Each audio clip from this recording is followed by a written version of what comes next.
Hello, I'm Quentin Sommerfield. I'm the head of the Department of Psychology here at the University of York. It's a friendly department. We're friendly perhaps because we're all in one place. We've got our own buildings, all your teaching takes place in those buildings. It's a beautiful campus, everything's on one site. There's lots and lots of really good facilities to use, and I think it's a very well balanced course. There's an ethos of excellence. We look after our students really well. We want them to succeed while they're here with us in York, and we do our best to ensure that they go on to rewarding and engaging careers when they leave. I think York's really interesting as a department. One, it's got some incredibly eminent psychologists as members of staff. The people that you get to work with here are world leading in their areas. So we have people here who literally wrote the textbooks that you read when you're at school. I'm Katie Slocum, and my research area is chimpanzee communication, and I study this to try and understand how human language might have evolved. I'm Steve Tipper, and my research focuses on perception, action and emotion. So I'm Daniel Baker, and I'm interested in low-level visual perception. My name is Lisa Henderson. My research looks at how children acquire new language and how the mechanisms of word learning change from childhood to adulthood. So I'm Gareth Gaskell. I work on language perception, sleep, memory consolidation and combinations of the above. My name is Misha Warmington, and I'm interested in how children and adults learn new languages. I'm Harry Dover, and I do research into cultural transmission. I do research on hearing and deafness. I'm Shirley-Ann Ruschemeyer, and I'm interested in understanding how people understand language, both cognitively and on the neural level. My name is Peter Thompson, and I research visual perception, aspects of how we see the world. My name's Alex Wade, and I'm primarily interested in human vision, low-level visual processes, including colour vision and how we see contrast and shape. If you're at a university where the staff have got a wide range of research interests, that feeds into your teaching. So you'll be taught by people who are experts in that particular field. And certainly I find that when I'm teaching stuff that I've done research on, it's much, much more easy, and I hope I'm more enthusiastic and clear.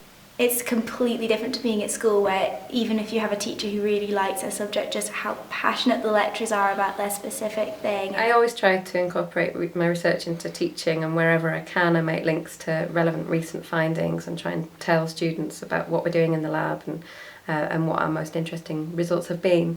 In the first 2 years of the course, it's very broad. Psychology is a broad subject, ranging all the way from social psychology through to neuroscience.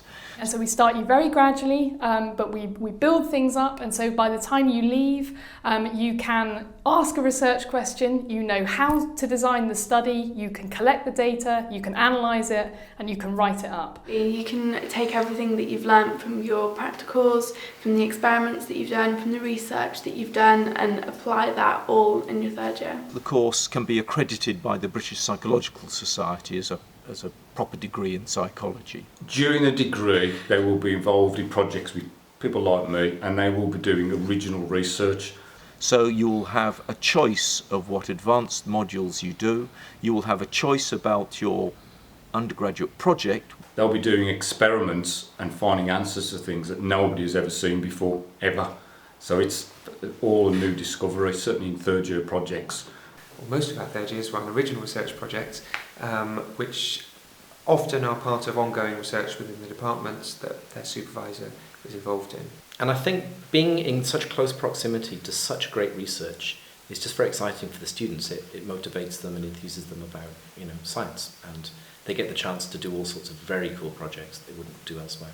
The opportunities that we've had have been amazing, and especially third year projects, working with Tim, actually using fMRI as an undergrad. It was amazing, and it's prompted me to come back to do the Masters. I was amazed that we did such a wide range of things, things I wouldn't have even thought about, topics such as hearing and vision. I didn't really think of it to be as psychology related, but I did find that really interesting. I think psychology is an excellent topic to study because it's so broad. So it's actually a very good platform for going in many different directions. I think psychology gives you a fantastic opportunity to engage in a huge number of different careers. The skill set that you have from psychology is a unique balance between arts and sciences, and I think also it gives you a really a good understanding of people, how people behave, and that is needed in all kinds of workplaces. Many students of psychology end up working in statistics offices, in banks, in consulting agencies. They go on to study medicine, etc., etc.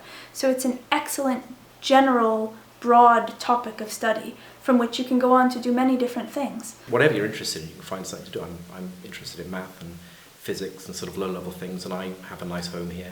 It's like a big happy family. We are very approachable. You can knock on anyone's door and they will be pleased to see you at any time.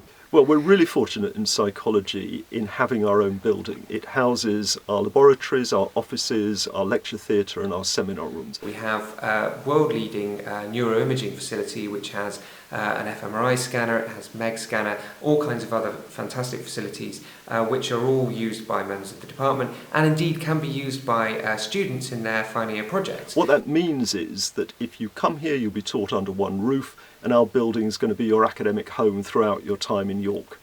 I'm the person who's going to read your UCAS form, so if you have any questions about the course that you want answered, then don't hesitate to get in touch, email us and we will reply to you.